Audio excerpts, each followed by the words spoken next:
adikmu perempuan, 4 orang. Terus bagaimana Tuhan? Caranya berdoa bergilir. Oh ya, baik. Lalu saya katakan sama istri dan adik-adik saya, kalau Tuhan yang ngatur, itu mesti tepat. Tapi semua ya, peka ya, belajar peka ya. Nggak dibangun-bangunkan. Saya orangnya nggak mau. Kalau dibangunkan itu bukan Tuhan, saya bilang. Harus Tuhan sendiri yang bertindak. Dan kita peka. Dan kita mau menurut. Semua harus mau nurut. Baik. Jam 10 sampai 11 saya berdoa. Amin. Catat 10, 11 selesai. Amin. Saya tidur. Diledek. Adik saya di kamar sebelah. Jam 11 sampai jam 12 dibangunkan. Ya berdoa. Catat. Amin. Tidur. Letak. Jam 12, jam 1 ternyata tugas istri saya. Taunya bagaimana saya kalau itu dia jalanin, istri saya itu paling susah. Susahnya apa? Kalau sudah tidur, bangun, susah tidur lagi. Jadi dia paling malas kalau bangun. Tahu-tahu jam 12 saya disikut sama dia. Piyak sini saya. Saya bilang, kamu ini apa-apaan kok nyikut-nyikut tidur, kok nyikut-nyikut mimpi apa kamu? Lah kamu kok nakal. Ada apa? Kakiku kok bawa kiri. Sampai gini terus. Saya bilang, tugasmu jam sembayang. Apa gunanya aku ngili-ngili kamu? Kok sampai mbok sikut? Oh iya ya. Nanti aku ngili-ngili kan mesti pakai tangan. Kenapa kok aku mbok sikut sampai giniku sampai sakit? Oh iya tugasku sembayang lagi. Dia jam 12 sampai jam 1 dia sembayang. Amin. Adik yang 1 dibangunkan 1 sampai 2. 2 sampai 3 saya kembali dibangunkan Tuhan. Semalam suntuk sampai jam 6 semua berdoa. Saudara tahu Allah kita luar biasa. Dia mengatakan besok aku datangkan uang. Wah lah saya kan rasanya kan mak plong. Pikirnya uangnya itu jatuh mak klotok. Nggak taunya rencana Tuhan itu luar biasa. Kita sedang berdoa. Malam itu suami istri baru kenal. Tidak family. Tidak ada hubungan keluarga. Dia tidur seorang pengusaha. Dia punya simpanan emas 2 kilo. Dia bekerja 5 tahun bisa nyimpen 2 kilo. Lalu suaminya ini tidak bisa tidur. Sampai jam 11 tidak bisa tidur. Istrinya juga tidak bisa tidur. Lalu suaminya bilang, kamu tidak bisa tidur? Lah kamu kok tidak bisa tidur? Ini loh, telingaku ini ada orang bicara terus. Loh, kok sama? Bicaranya bagaimana? Ambil emasmu, bawa ke tempat dokter gigi. Wah, pada kayak orang dihipnotis. Wah, dia anak Tuhan. Anggota GKI. Tak kenal perkara-perkara gitu. Dengar, ambil emasmu, bawa ke tempat dokter gigi itu. Dia bilang, Kosin ini butuh apa? Dia manggil saya Koh. Memang sudah kenal, tapi barusan kenal pada waktu saya pulang dari Irian Barat. Jadi kira-kira 9 bulan. Dia dokter gigi butuh apa? Tidak mungkin. Dia tidak pernah ngomong apa-apa. Tapi ini suara terus. Sudah gini saja yuk kita sembayang. Kalau ini betul dari Tuhan. Minta tanda. Tuhan, kami suami istri berdoa. Kalau ini suaramu, kami mau melakukan besok. Tapi beri tanda. Setelah selesai berdoa, suara ini hilang. Dan kami tidur tidak terbangun sampai jam 6 pagi. Nyenyak terus. Akhirnya mereka berdoa, amin, tidur. Terhilang suara itu tertidur. Jam 6:05 barusan terbangun. Bangun. Wah, cocok. Ya sudah, ambil. Saudara berani enggak kalau bertindak begitu? Nah, enggak berani enggak? Nah, ini orang belum kenal karunia-karunia loh. Dia datang saya, dia bilang apa? Kamu butuh apa? Enggak butuh apa-apa. Saya orangnya memang gitu, keras juga. Enggak butuh apa-apa. Enggak mungkin. Kenapa? Kamu butuh duit? Enggak. Kamu butuh emas? Enggak. Enggak mungkin. Kenapa? Nanti saya cerita, dia bilang. Yang penting saya mau tahu di mana letaknya ini. Ini rumah yang kamu tempat ini rumah siapa? Enggak bisa jawab saya bilang rumah kontrak. Kapan habisnya? Minggu depan. Pantes. Lalu dia ketawa. Pantes. Kenapa pantes? Cerita tadi malam begini-begini. Keluarkan tas 2 kilo, saudara tahu, kelotok. Pakai bagaimana? Cari rumah, beli. Saya enggak utang, kamu tidak hutang. Saya datang sendiri menyodorkan. Dan nanti Tuhan yang akan kasih kembali. Saya berdoa, Tuhan, aku sudah berjanji, aku datangkan uang. Dia belum selesai, ada satu orang datang. Bawa bungkusan tahun 73 ini. Ini pakai berapa? 1,5 juta.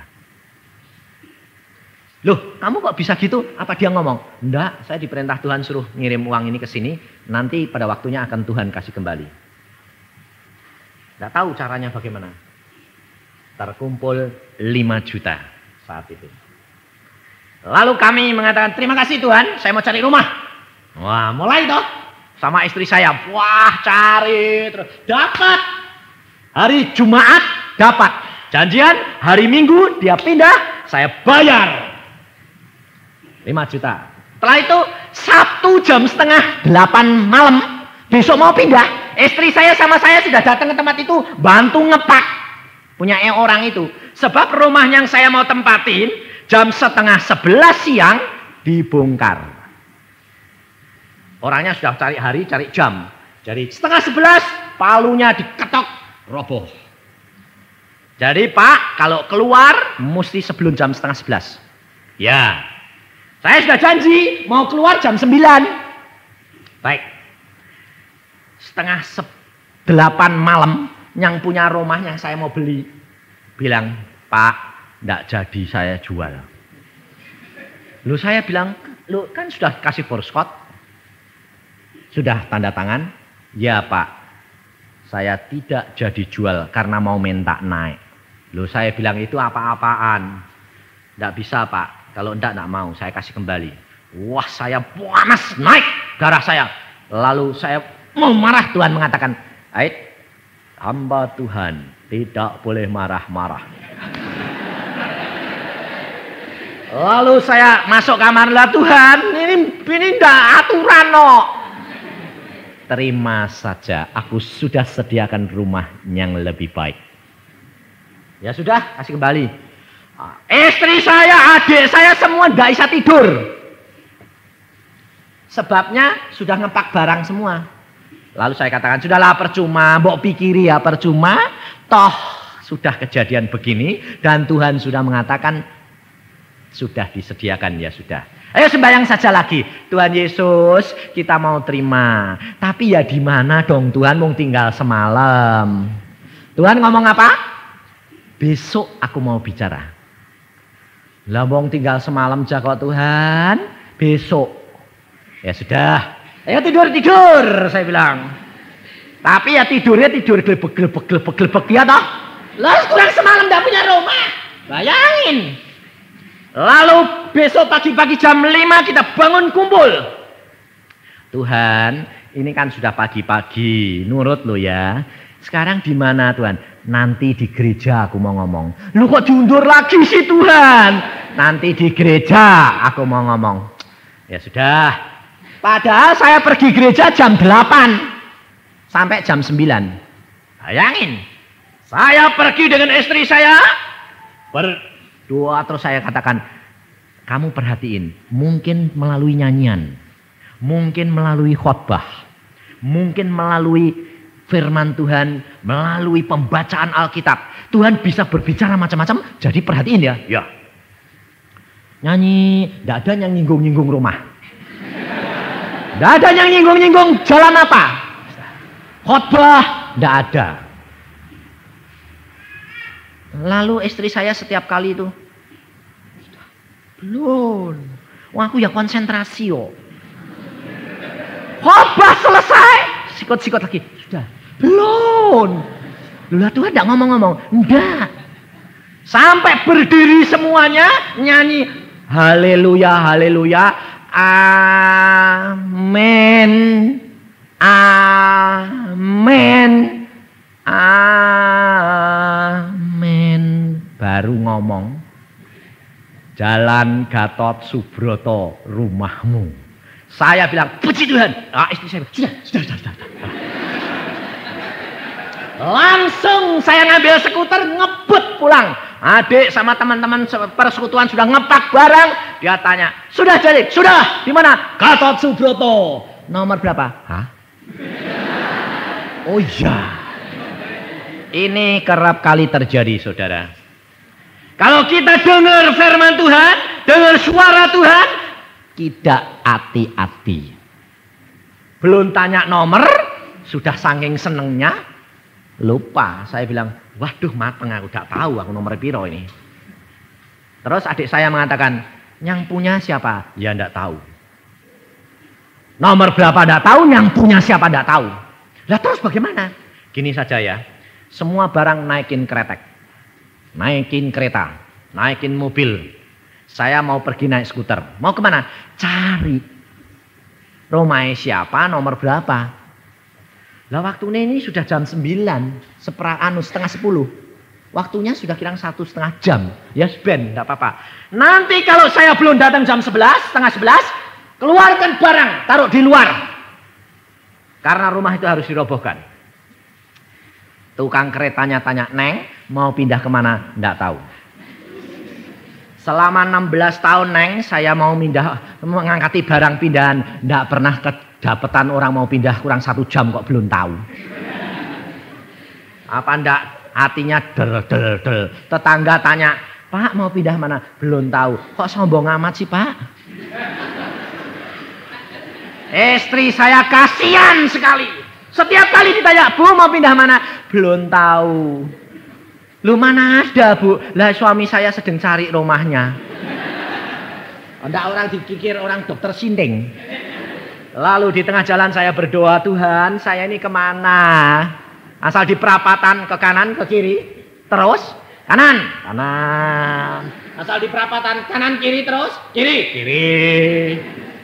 Dituntunnya Gatot Subroto di sebelah selatan, saya dituntun ke utara. Bayangin. Kalau engkau tidak menurut, tidak akan melihat kuasa Allah. Kalau akal ini berjalan dalam keadaan yang terjepit begitu, celaka kita. Sebab Gatot Subroto saya tahu di sana. Tapi Tuhan mengatakan kanan, kiri, ke ujung sana. Saya bilang, Tuhan, ini ke utara loh. Gatot Subroto sana, tidak salah Tuhan. Nurut, ya sudah, saya diem. Sampai di Cimbuluit. Ini Cimbuluit, ini gunung Tuhan. Saya bilang, habis ini nanti sana, nggak ada tembusannya. Jalanannya sudah habis, jalan saja. Akhirnya rumah nomor 82, pintunya terbuka, Tuhan mengatakan, belok. Masuk saya. Di sana ada seorang laki-laki, tidak kenal, bukan orang Kristen. Ya mainan sama anaknya kecil. Ya saya masuk ya. Pak mau cari siapa Pak? Cari siapa coba? Saya jadi bingung. Enggak mau tanya. Oh iya tanya apa Pak? Bapak punya rumah di Jalan Gatot Subroto. Oh iya saya punya. Dijual. Iya. Nomor berapa Pak? Nomor 211 dulu. Sekarang 317. Iya. Minta berapa Pak? Loh, Bapak ini mau cari rumah? Iya. Kok enggak tahu? Ya enggak tahu. Tapi yang penting Bapak punya toh? Punya. Harganya berapa? 10 juta. Waduh, enggak punya duit. Punyanya berapa? 5 juta. Gini loh Pak, maafkan ya Pak. Saya ini kurang 1 jam, kurang ini, enggak ada 1 jam. Saya harus pindah Pak. Cepat dong, saya bilang. Coba kalau ada orang beli begitu malah dinaikkan apa diturunin? Biar saudara orang Kristen, coba kalau ada orang cari rumah kepepet kayak gitu apa enggak? Bener enggak? Apalagi ngomong. Kurang 1 jam kurang itu sudah butuh Pak. Dia berkata apa? 7 juta untuk saudara. Sebabnya sudah ditawar 7,5 juta. Tapi saya kasih Bapak 7 juta. Tidak punya duit Pak. Punyanya cuma 5 juta. Istrinya dari dalam kamar lari keluar. Dia berkata, tolong orang itu, tolong orang itu. Lalu suaminya bingung. Kok kamu tolong, siapa dia? Hah, siapa ya? Kenapa? Di dalam kamar tadi ada suara yang merintah saya. Cepat tolong orang yang di luar itu. Dia sudah membawa kunci rumah. Dari dalam rumah kamarnya dia bilang, tolong orang itu. Ini loh kuncinya. Suaminya lalu, hah? Apa-apaan kamu? Kamu sudah kenal? Enggak. Loh, siapa yang merintah tadi? Oh, lalu suaminya bilang, kenapa? Di dalam kamar ada yang menyuruh saya, cepat tolong orang itu, ambil kunci rumah Jalan Gatot Subroto. Lalu dia mengatakan, sudahlah Pak. Yang suaminya yang bilang, sudah Pak, ini bawa aja kuncinya. Bapak pulang cepat, pindah rumah itu. 3 hari yang lalu saya bersihkan, saya kapur, saya pel, semuanya sudah di-upgrade. Bapak tinggal masuk. Uang 5 juta Bapak berikan pada saya. Dalam 3 bulan Bapak 2 juta Bapak bayar. Kalau tidak bisa bayar, saya kasih kembali 5 juta. Bapak boleh pinjam rumah itu selama 3 bulan. Ada orang begitu? Tidak kenal, bukan orang Kristen. Allah kita adalah Allah yang ajaib, saudara tahu? Tetapi tergantung daripada kehidupan penurutan saudara. Firman Tuhan mengatakan keluar, keluar. Kalau firman Tuhan mengatakan aku sudah sediakan rumah, percayalah bahwa Allah sudah menyediakan. Tapi kalau kamu tidak menurut langkah pertama, langkah selanjutnya tertutup. Pada waktu saya pulang, adik, istri, semua di mana? Gatot Subroto. Nomor berapa? 211. Sebelah mana? Tidak tahu. Jalan saja. Lalu renteng-renteng jalan sampai di sana. Rumahnya sekarang saya tempatin. Dan kita berdoa, Tuhan berikan ruangan yang besar untuk persekutuan. Dan sekarang jumlah orang yang bersekutu lebih dari 100, saudara tahu. Allah kita adalah Allah yang ajaib. Tapi saudara percaya, dalam waktu 3,5 tahun tidak bisa nyicil 1 sen. Yang 2 juta itu terbayar. Terbayarnya luar biasa. Setelah 2,5 bulan, kakak istri saya datang ke Bandung, lihat. Wah, rumahmu lumayan ya. Berapa ini kamu beli? 7 juta. Sudah kamu bayar berapa? 5 juta. Uangnya siapa? Uang teman, datang sendiri. Lalu dia berkata begini, tolong doain saya. Rumah yang sebetulnya saya kasih kamu, tidak jadi.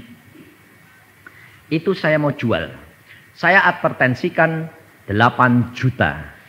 Tidak laku, barusan ditawar 6 juta. Terus, doakan supaya laku 10 juta. Nanti yang 2 juta saya kasih kamu. Itu memberi apa enggak? Diadvertensikan laku diminta 8 juta, ditawar 6 juta. Saya suruh berdoa supaya laku 10 juta, yang 2 juta dikasih saya. Tapi saya jengkel, Tuhan mengatakan aminkan. Saya mengatakan amin. Kalau laku cepat kirim duit. Istri saya melongok. Loh, kowe itu kok lucu sih? Lah wong ditawake 8 juta ndak laku kok kamu suruh berdoa 10 juta kok mau? Ya biar. Lah Tuhan bilang mau kok. Biar. Saudara tahu? Pada waktu saya harus bayar besoknya, pagi ini istri saya menangis. Pagi-pagi malam nangis. Saya bilang jangan nangis. Allahmu sudah sediakan, tak usah khawatir. Pagi-pagi harus bayar siangnya. Pagi-pagi jam 5 kita bangun, istri saya nangis lagi. Tuhan, apakah kami harus pindah lagi, Tuhan? Lalu Tuhan berfirman melalui saya. Tuhan mengatakan, jangan menangis anak. aku mengasihi engkau. Aku sudah kirim uang itu dan tunggu hari ini pun akan tiba. Saudara tahu. Lalu istri saya diam, dia mengatakan, terima kasih Tuhan, aku percaya engkau pasti sudah genapkan kekurangan ini. Dan saudara tahu, terjadi di kota Semarang di tempat kakak istri saya.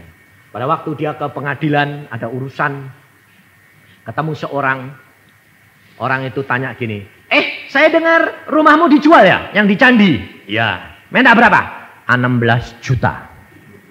Main-main, guroan, 16 juta bayar. Dia bilang, benar? Benar. Kamu serius? Serius loh. Ya sudah bayar. Baik, nanti jam 1 siang saya bayar dengan emas 16 juta. 1 kilo emas 2,2 juta pada waktu itu. Dan dia mendapat 8 kilo emas. Dia pulang bingung dia. Dia terima emas 8 kilo bingung dia. Tawarkan 8 juta tidak laku, sekarang 16 juta. Dia teringat saya, perkataan saya pada waktu itu, langsung dia bilang, waduh, besok si Kiat ini harus bayar rumah ini. Baik, kirimi. Dikirimi berapa? Harusnya berapa? 8 juta toh, tapi dikirimi cuma 1 kilo 2 juta. Dikirimnya kemana? Tidak ada waktu lagi. Dikirim kemana tidak bisa. Lalu dia bilang, beli ayam goreng Kalasan, masukkan dalam perutnya mas kilo ini, kirim paket bis malam. Kalau tidak percaya boleh tanya, saya tidak mau bohong. Jadi ayam ini diisi mas kilo, dipaketkan bis malam. Bayangin, pagi-pagi kita sembahyang, Tuhan mengatakan, aku sudah kirim anak, engkau akan terima. Jam 8 pagi, saya sama istri saya sedang ruding-ruding, pasti Tuhan kirim. Hari ini kita harus bayar dia 2 juta. Jam 8 ada bel, tek. Lalu saya bilang, Tuhan, itu, ya, ayam itu bertelur emas. Tuhan itu lucu, suka humor. Saya ngomong sama istri saya, ya, buka, itu ayam goreng bertelur emas. Dia bilang, kamu ini kok ada-ada. Orang sudah sinting sama mas kilo dimasukin ke ayam goreng. Kalau kamu tidak percaya, terima. Ini firman Tuhan. Tuhan bilang begitu, ya. Waktu diterima, oh ya berat. Orangnya dikasih upah, buka 1 kilo emas. Benar-benar saya buka, tarik sekilo. Saya mengatakan, benar enggak? Langsung saya pergi toko emas, saya jual, dapat uang 2,50 juta. Jadi 2 juta lebih 50.000 saya bayar. Tepat 3 bulan, tidak kurang, tidak lebih. Lalu pada waktu 3,5 tahun tidak bisa bayar, teman saya ini yang punya 2 kilo emas, saudara tahu, dia dalam waktu 3,5 tahun Tuhan berkati usahanya. Dulunya dia di gang, mobil tidak bisa masuk. Diberkati Tuhan 20 kilo emas. Lalu dia bilang, saya mau beli rumah seharga 22 kilo emas. Hah? Kamu sudah punya berapa? 20 kilo emas. Saya meminjami hamba Tuhan tidak rugi. Saya bekerja 5 tahun dapat 2 kilo. Dalam waktu 3,5 tahun saya dapat 20 kilo. Saudara tahu, waduh, saya bilang, saya tidak khawatir karena Allah itu luar biasa. Tapi pada waktu dengar gitu, saya pulang, saya kasih tahu istri saya, ya sembahyang. Kenapa? Dia kurang 2 kilo, itu emas di tempat kita, harus kasih kembali. Lalu kami berdoa, Tuhan, engkau dulu sudah janji loh, kalau dia butuh, kasih kembali. Sekarang kurang 2 kilo, kasih balik dong Tuhan. Malam itu juga Tuhan memberikan mimpi kepada saya. Ada tanah di kota Semarang, 20 tahun tidak pernah dapat diselesaikan karena dipakai oleh gubernur. Sekarang kamu selesaikan, caranya begini, bereskan, kamu akan dapat 2 kilo. Oke, bangun, saya ketemui orang yang punya, Om, punya tanah di sini. Ya, 20 tahun, Nep, tidak bisa beres. Dah jual berapa aja, asal bisa. Baik, mana sertifikat? Baik, saya bawa ke Semarang. Saya bawa, saya tawarkan, mereka bilang, wah tidak bisa. Setelah seminggu, saya tawarkan, dia bilang, tidak jadi. Tapi hari Jumat Tuhan mengatakan, pergi ke Semarang, bawa sertifikat, tanda tangan hari ini di notaris, kamu terima duit. Saya bawa sana, ketemu maklarnya, teman saya. Saya tanya, saya telepon, mari datang, terima duit. Dia bilang, Pak, saya barusan tadi malam jam 11 ditelepon sama yang mau beli, dibatalkan. Tidak jadi, Pak. Sebabnya tidak mungkin untuk dibangun. Saya mengatakan, mungkin. Hari ini jadi. Maklarnya bilang, Pak, yang beli Bapak atau yang jual Bapak? Gantian saya mengatakan, kamu mau komisi? Enggak. Mau. Datang. Antar saya ke tempat yang beli. Pak, yang beli jam 11 sudah batalin. Tapi saya katakan hari ini jadi. Kamu percaya nggak? Ya sudah, saya datang. Terus dia bonceng saya sepeda motor, dia bilang apa? Urusan sama dokter yang gini itu susah, Pak. Lawang yang beli bilang tidak, yang jual bilang iya. Yang kuasa yang mana? Saya mengatakan, kamu percaya enggak? Allah itu maha kuasa. Kalau dia sudah menetapkan, Tuhanku, tidak ada yang dapat membantah. Saya diantar ke sana. Yang mau beli di depan toko, saudara tahu. Dia berkata apa? Tahu saya datang. Waduh, dokter ini memang umurnya panjang luar biasa. Kenapa? Baru saya di dalam rumah ngomong sama suamiku. Kalau dokter itu datang hari ini, saya bayar rumah itu. Lalu maklarnya bilang, loh, kemana tadi malam barusan telepon bilang tidak jadi. Ya. Tapi pagi tadi keponakan saya, teman baik gubernur, datang. Mau main tenis sama gubernur, dia bilang, tanah yang tak pakai main tenis dulu, beliau. Sebab gubernur sudah bilang, nanti kalau kamu yang beli, tak balik ke angsal dibikinkan tenis ban baru.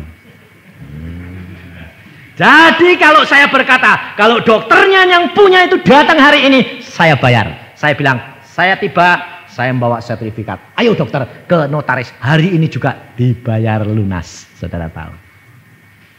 Allah kita adalah Allah yang benar, ajaib. Allah yang sungguh-sungguh nyata di dalam kehidupan tiap-tiap anak Tuhan. Tapi belajar dengar-dengaran.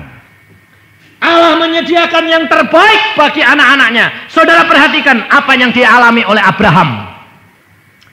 Firman Tuhan mengatakan kepada kita, bahwa dia akan diberkati. Saudara tahu, dia akan dipeliharakan. Waktu ada Abraham di Mesir, perhatiin ayat selanjutnya. Ketika kelaparan timbul di negeri itu, pergilah Abraham ke Mesir untuk tinggal di situ sebagai orang asing. Sebab hebat kelaparan di negeri itu. Pada waktu ia akan masuk ke Mesir, berkatalah ia kepada Sarai, istrinya, memang aku tahu bahwa engkau adalah seorang perempuan yang cantik parasnya. Apabila orang Mesir melihat engkau, mereka akan berkata, itu istrinya. Jadi mereka akan membunuh aku dan membiarkan engkau hidup.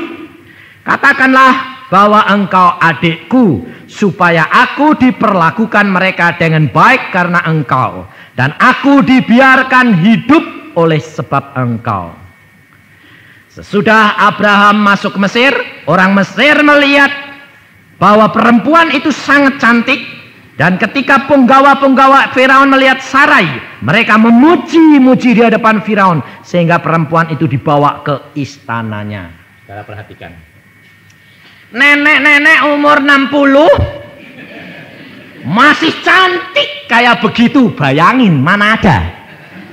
Sampai Raja Firaun kepencut.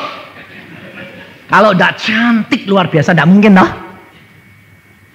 Pada waktu dilihat oleh pegawai Firaun, ia mengatakan, wah, saudara Abraham itu cantik luar biasa. Sampai akhirnya dibawa kemana? Istana untuk diapakan? Hah? Dijadikan istri Firaun. Nah. Saudara tahu? Ini ada rahasianya. Mendengar firman Tuhan, benar tak? Kalau dia mendengar firman Tuhan, dia takut tak terhadap ancaman karena istrinya? Dia tidak takut. Dia tidak mendengar firman Tuhan, tapi dia berjalan dengan penuh percaya kepada Tuhan. Saudara dan saya kerap kali kepengennya selalu apa? Dengar firman Tuhan, setiap langkah mau dipimpin. Tidak bisa. Allah akan menyertai engkau di dalam cara, kalau Allah berfirman, kamu harus menurut, lakukan. Kalau Allah belum berfirman, kamu harus penuh dengan percaya bahwa langkah-langkahmu dipimpin oleh Tuhan. Kalau dalam keadaan yang terjepit, Allah akan membela engkau. Ini loh saudara. Kita harus berjalan dengan iman, dengar-dengaran, dan menurut. Percaya bahwa Allah menetapkan langkah-langkahku. Abraham sama dengan kita. Melihat istrinya cantik, takut. Kalau dibunuh. Abraham bohong enggak? Hah? Bohong enggak? Enggak. Saya buktikan. Abraham bilang apa tadi? Sarah, kamu kasih tahu bahwa engkau saudaraku. Sarah itu saudaranya Abraham enggak? Iya. Sarah itu ibunya lain sama Abraham, tapi bapaknya sama. Ada ayatnya, ada dalam Fatsal yang ke 20. Kejadian Fatsal 20 ayat 11-12. Lalu Abraham berkata, aku berpikir takut akan Allah tidak ada di tempat ini. Tentulah aku akan dibunuh karena istriku. Lagi pula ia benar-benar saudaraku, anak ayahku, hanya bukan anak ibuku. Tapi kemudian ia menjadi istriku. Abraham bohong? Enggak. Oh, memang saudaranya kok. Anak ayahnya bukan anak ibunya. Nah, lalu Abraham mengatakan, ini saudaraku. Abraham takut dibunuh, Sarah diambil. Kenapa Allah membiarkan? Nah, itu loh saudara. Kalau engkau percaya kepada Allah, langkah-langkahmu dipimpin Allah, Allah akan membuat yang terbaik bagi anak-anaknya. Biarpun kelihatannya tidak baik, Sarah diambil ke istana Firaun. Saudara tahu, kalau mau dijadikan istri istri raja, harus dirawat berapa bulan? Sebelum dia boleh menghadap raja untuk tidur bersama, dirawat paling sedikit 6 bulan. Semua permaisuri, perhatikan Esther. Esther pada waktu mau dipilih menjadi permaisuri, dirawat dulu dari ujung rambut sampai ujung kaki. 6 bulan namanya. Kadang-kadang setahun. Sarah sudah umur 60 tahun. Abraham dan dia sudah bergaul demikian erat, nanti cepat bosan. Sudah mulai keriput, sudah mulai kurang segala-galanya. Tuhan tahu janjinya masih jauh. Tuhan merencanakan yang terbaik untuk Abraham. Sarah masuk istana Firaun. Dirawat di sana 6 bulan. Setelah digenbenahi, sudah dibikin kenceng semuanya, udah dibagusin badannya segalanya, Tuhan ngomong sama Firaun. Coba perhatiin firman Tuhan berkata apa. Kita akan bandingkan bahwa Allah bertindak dua macam. Perkara Abraham ini takut istrinya diambil raja 2 kali. 1 kali terhadap Firaun, 1 kali terhadap Abimelekh. Dua-dua raja yang ngambil. Tapi cara Tuhan bertindak berbeda. Kita belajar firman Tuhan supaya kita tahu bahwa Allah itu luar biasa. Fatsal 12 ayat 17. 15 mulai. Dan ketika 16, Firaun menyambut Abraham dengan baik-baik karena ia mengingini perempuan itu. Dan Abraham mendapat kambing, domba, lembu, sapi, keledai jantan, budak laki-laki dan perempuan, keledai betina dan unta. Tetapi Tuhan menimpahkan tulah yang hebat kepada Firaun, demikian pula kepada seisi istananya karena Sarai istri Abraham itu. Lalu Firaun memanggil Abraham serta berkata, apakah yang kau perbuat ini terhadap aku? Mengapa tidak kau beritahukan bahwa ia istrimu? Mengapa engkau katakan dia adikku? Sehingga aku mengambilnya menjadi istriku. Sekarang inilah istrimu, ambillah dan pergilah. Lalu Firaun memerintahkan beberapa orang untuk mengantarkan Abraham pergi bersama-sama dengan istrinya dan segala kepunyaannya. Allah terhadap Firaun, Allah bertindak mendatangkan tulah. Jadi Allah tidak berfirman langsung. Karena apa? Menunggu Sarai dibenahi dulu. Dibikin wangi, dipijat, diobati. Dan Allah mendatangkan tulah kutuk kepada Firaun. Sehingga semua orang perempuan di istana Firaun tidak ada yang bisa mengandung. Makan waktu. Sebab Tuhan membutuhkan Sarai dibenahin dulu. Ibrahim diberikan harta benda, diberikan budak-budak, diberikan segala kekayaan. Tapi Allah belum mau memberitahukan siapa Sarai. Sebab dia perlu dibikin bagus dulu. Baru nanti dikasih kembali sama Abraham. Tapi kalau Allah bertindak kepada Abimelek, berbeda. Lihat kita baca firman Tuhan. Di dalam Kejadian pasal yang ke-20. Abraham dan Abimelek. Lalu Abraham berangkat dari situ ke tanah Negeb dan ia menetap antara Kadesi dan Syur. Ia tinggal di Gerar sebagai orang asing. Oleh karena Abraham telah mengatakan tentang Sarah istrinya, dia saudaraku. Maka Abimelek raja Gesur menyuruh mengambil Sarah. Tetapi perhatikan, pada waktu malam, jadi langsung Sarah diambil. Malamnya Allah berfirman. Tetapi pada waktu malam Allah datang kepada Abimelek dalam suatu mimpi serta berfirman kepadanya, engkau harus mati oleh karena perempuan yang telah kau ambil itu, sebab ia sudah bersuami. Adapun Abimelek belum menghampiri Sarah. Berkatalah ia, Tuhan, apakah engkau membunuh bangsa yang tak bersalah? Bukankah orang itu sendiri mengatakan kepadaku, dia saudaraku? Dan perempuan itu sendiri telah mengatakan, ia saudaraku. Jadi hal ini kulakukan dengan hati yang tulus dan dengan tangan yang suci. Lalu berfirmanlah Allah kepadanya dalam mimpi, aku tahu juga bahwa engkau telah melakukan hal itu dengan hati yang tulus.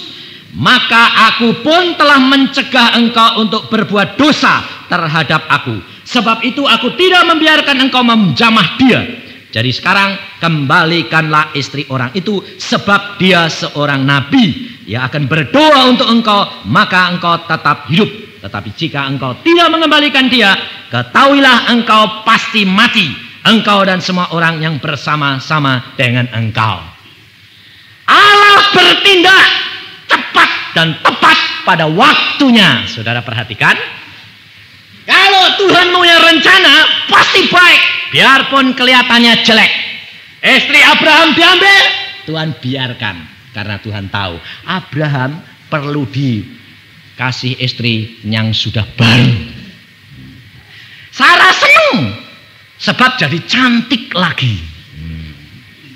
Jadi setelah 6 bulan dikasih kembali, sudah dikasih lembu, kambing, budak laki perempuan, istrinya cantik, ketemu kemanten baru lagi enggak? Nah, bulan madu baru enggak? Nah, Allah itu kalau sudah merencanakan dari permulaan sampai tua, hidup dalam kemesraan. Saudara perhatikan.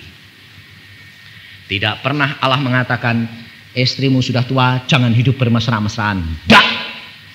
Makanya saya dengan istri saya selalu hidup kayak orang pacaran. Nah ya, sampai anak-anak saya bilang, papa ini mbak mama kok kayak pacaran terus. Benar.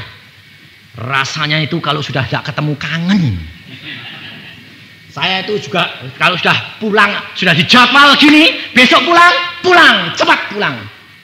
Lalu Pak Agung tanya saya, ayo pulang jam berapa? Pak Agung mau jam berapa? Jam 5 pagi, beneran, saya bilang. Nah, ya. Cepat, sebab kita itu selalu ingin bersatu dengan anak dan istri. Perhatikan bahwa Allah itu selalu menyediakan yang terbaik. Dan Allah itu akan memberitahukan apapun yang direncanakan di dalam kehidupan kita. Pada waktu Abraham ditemui Tuhan, Tuhan mau menilik Sodom dan Gomora. Tuhan berkata apa? Apakah aku harus menyembunyikan apa yang aku lakukan terhadap Sodom dan Gomora?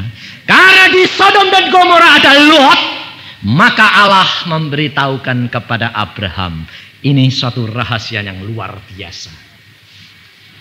Allah kalau punya rencana di dalam keluarga saudara, pasti saudara diberitahu.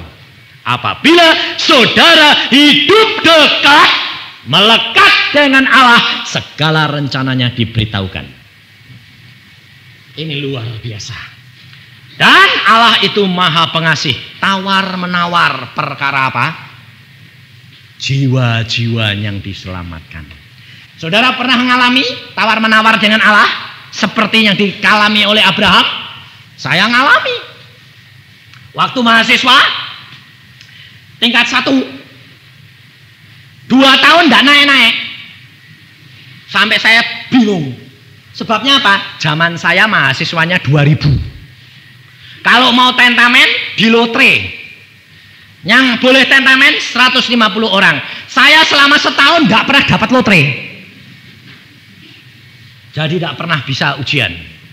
Akhirnya saya berdoa, Tuhan, saya kalau sekolah jadi mahasiswa abadi gini malas, tidak mau. Udah saya mau keluar aja. Tuhan mengatakan sekolah. Laung lotre tidak pernah dapat kok Tuhan. Ujian langsung. Ambil saja semua fak. Saya bilang, belum pernah mahasiswa ada yang berani ngambil semuanya. Sebab itu berarti gantung diri.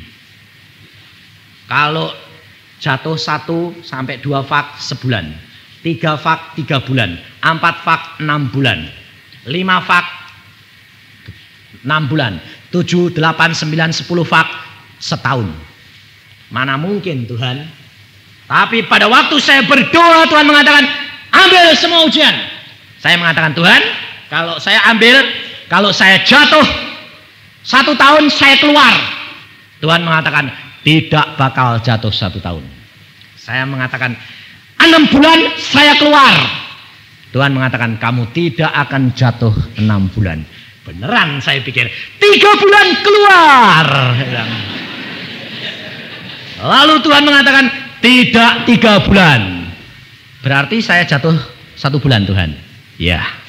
Saya mengatakan amin. Saya daftar ujian, semua fak saya ambil. Waktu ujian pertama, saya mengatakan Tuhan, hari ini ndak usah mbok sertain, ndak apa-apa. Sebab pelajaran ini aku sudah ngelotok, sudah ngapal, sudah pinter. Nanti yang lain aja ya Tuhan kasih tahu, tapi yang ini ndak usah deh. Soalnya apa? Faknya itu banyak saya sudah kuasai semua. Lah ini loh orang sombong. Lalu Tuhan mengatakan pagi mau pergi, saya bilang Tuhan saya mau ujian. Sip. Tuhan mengatakan kamu sombong, ndak bakal lulus fak ini. Saya bilang Tuhan asal engkau jangan ikut-ikut mesti lulus. Benar, saya itu orangnya kurang ajar sekali. Tapi jangan niru, ndak baik. Makanya saya itu orangnya belak-belakan, ndak baik, tidak baik. Bodoh ya memang bodoh. Tapi kalau fak itu pinter ya memang pinter. Lalu Tuhan mengatakan kamu tidak akan lulus. Ya, saya maju. Dosennya tanya, soal ini, wah gampang. Saya tahu, oh itu halaman segini. Pasti bisa. Waktu suruh jawab, tangan saya ini kaku, tidak bisa nulis. Berhenti. Waduh. Jawab. Ya, tahu. Lidah saya kaku. Tidak bisa ngomong. Nangis akhirnya saya. Ditanya beberapa soal, saya tahu jawabannya mudah, tapi tidak dapat menjawab. Lidah kaku, tangan kaku. Saudara tahu. Saya dikatakan, profesornya bilang, keluar. 0. Nangis saya di luar. Teman-teman tanya, bagaimana? Gampang. Yang keluar, nomor segini, halaman segini, halaman segini, halaman segini. Berarti kamu lulus? 0. Kenapa? Lidahku kaku. Tanganku kaku. Lu kok siap gitu? Nggak tahu, saya sombong sih. Tuhan tuh loh, nakal. Dibikin kaku sama tangan kaku, ya mana bisa, saya bilang. Lalu yang kedua Tuhan juga berkata, fak yang kedua pun kamu tidak lulus. Saya bilang, Tuhan, semua 9 fak lo. 2 fak sudah tidak lulus, berarti yang 7 harus lulus. Kalau tidak aku jatuh 3 bulan. Tuhan mengatakan, hanya bersama dengan aku engkau lulus. Kalau kamu keluar dari jalanku, engkau tidak dapat berbuat apapun juga di luar aku. Firman Tuhan yang berkata. Saya mulai menangis. Saya bilang, ampun sih Tuhan. Yang kedua ini kok lulus? Enggak. Tetap tidak lulus. Saudara tahu, saya ujian tidak lulus sudah 2 fak. Fak yang ketiga, anatomi lagi. Sukarnya luar biasa. Saya mengatakan, Tuhan, ini anatomi, tidak bisa aku. Tuhan mengatakan, temanmu kemarin maju, namanya Sin. Cari, pinjem pertanyaan dia. Saya datang. Sin, kamu maju ya? Ya. Lulus enggak? Enggak. Kenapa? 20 pertanyaan, 1 jawaban salah. Zaman saya itu gitu. Tanya harus tes selama setengah jam. Salah 1 salah, out 3 bulan. Zaman saya itu dulu.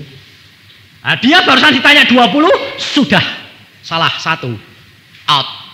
Lah saya bilang, Tuhan, engkau suruh kok pinjem orang yang tidak lulus. Nah, bingung tak saya, tapi saya nurut. Baik, saya belajar. Tuhan mengatakan, belajar ini 20. Saya belajar benar-benar, waktunya tidak ada. Maju besok, maju. Saya bilang, salah 1 mesti salah ini. Lalu maju, ditanya 1, 2, 3, 1 itu 1 menit. Tas. Setelah sampai 18, mulai saya grogi. Tinggal 2 toh. Yang mana yang salah? Saya berdoa, Tuhan, salah 1 ini salah loh. Engkau ilangin pikirannya dosenku ini. Kalau dia tanya terus kan aku tidak bisa jawab. Padahal waktunya masih 5 menit. Saya bilang, Tuhan, ilangin dong Tuhan. Bagaimana? Saya kok gini. Dalam nama Tuhan Yesus, hilang. Dalam nama Tuhan Yesus, hilang. Dosen saya itu segini. Lihat saya umi-umi malah. Pikir dia, anak ini ngapain? Setelah beberapa menit dia bilang apa, saudara? Kenapa ya? Soalnya kok hilang semua? Lalu dia bilang, saya tuh selama jadi dosen puluhan tahun belum pernah ngalami. Pertanyaan saya hilang semua. Nah, tambah saya bilang, terus Tuhan. Terus Tuhan. Nah, malah tak gituin. Dan saudara tahu, dia lihat jam. Waktunya kurang. Tapi bukan salah saudara. Karena saya tidak bisa bertanya, saudara lulus. Dan lulusnya cum laude. Dia mengatakan, saudara satu-satunya yang paling cepat dan belum waktunya sudah boleh keluar.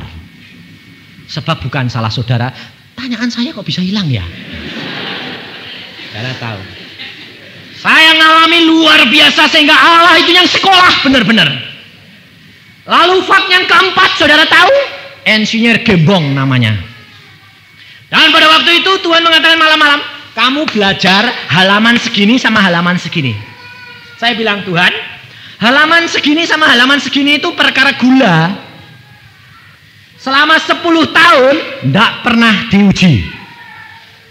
Tuhan mengatakan, percaya saja kamu belajar 2 halaman itu. Saya belajar 2 halaman, besok saya maju. Pada waktu diadakan, kalau saudara-saudara mahasiswa mau ujian itu kan tenter toh. Tanya-tanyaan gitu, saya paling takut. Sebab tanya-tanyaannya tidak ada satu yang nyentel. Asal ditanyain, kamu tanyanya Pak, ini. Tidak bisa. Daripada pergi saya. Nyepi sendiri. Saya berdoa, Tuhan, aku takut kumpul sama mereka jadi bingung, bimbang, deg-degan terus. Lebih baik saya nyepi, saya berdoa minta pimpinanmu ya Tuhan.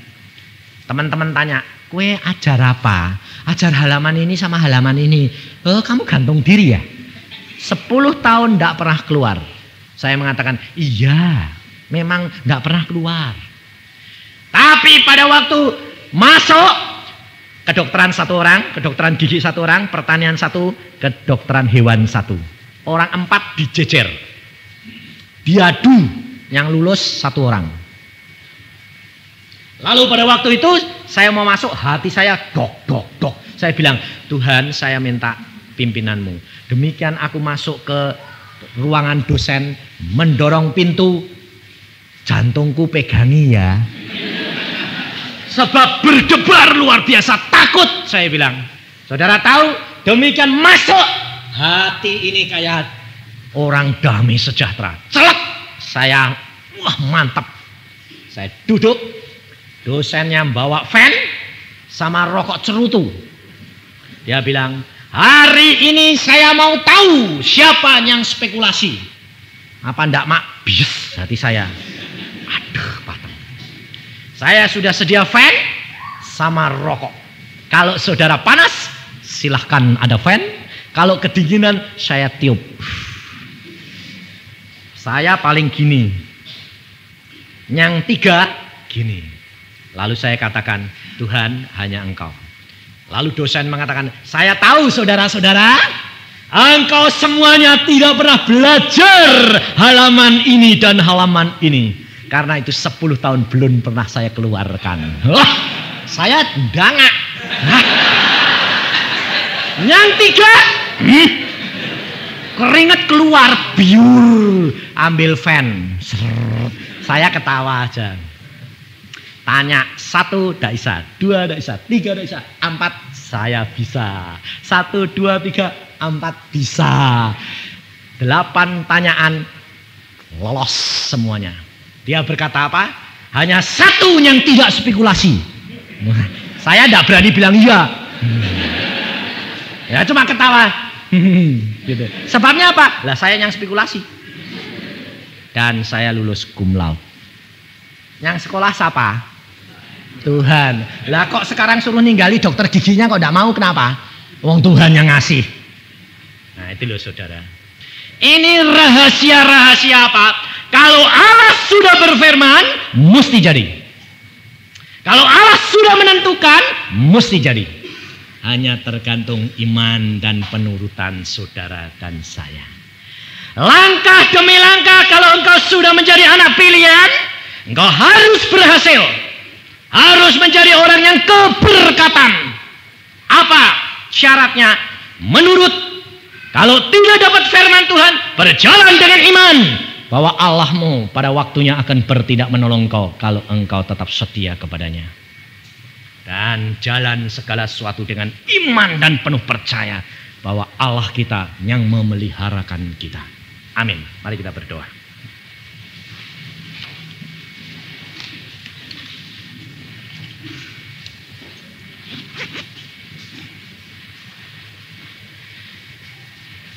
Tuhan, firman-Mu sudah hamba sampaikan dan semua kesaksian-kesaksian. Hamba tidak tahu mengapa Engkau suruh hamba-Mu bersaksi. Tapi hamba tahu bahwa segala sesuatu tidak akan kembali dengan kosong. Karena hamba-Mu hanya menurut. Tuhan, hamba tidak tahu apa penderitaan, apa keadaan anak-anak-Mu pada saat ini. Ampuni mereka kalau mereka tidak menurut akan firman-Mu. Ampuni mereka jikalau keadaan mereka kurang dengar-dengaran dan kurang percaya kepadamu. Tuhan, biarlah segala perkara ini menggugah mereka supaya mereka mengambil langkah-langkah yang positif. Berani ambil resiko dalam satu langkah demi satu langkah bersama dengan Engkau. Tuhan, mari Engkau lihat hati kami masing-masing. Mari saudara kita periksa hati kami. Saya minta saudara musik menyanyikan Simon, Simon, adakah engkau mengasihi aku? Dan kita periksa hati kami, adakah kita seperti Petrus mengasihi Tuhan tetapi tidak bertindak.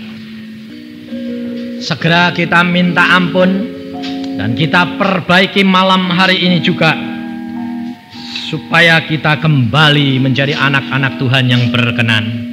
Jangan sampai menjadi anak yang tidak keberkatan, karena rahasia sudah dibukakan bahwa untuk menjadi seperti berkat Abraham, kita dapat menerima semuanya.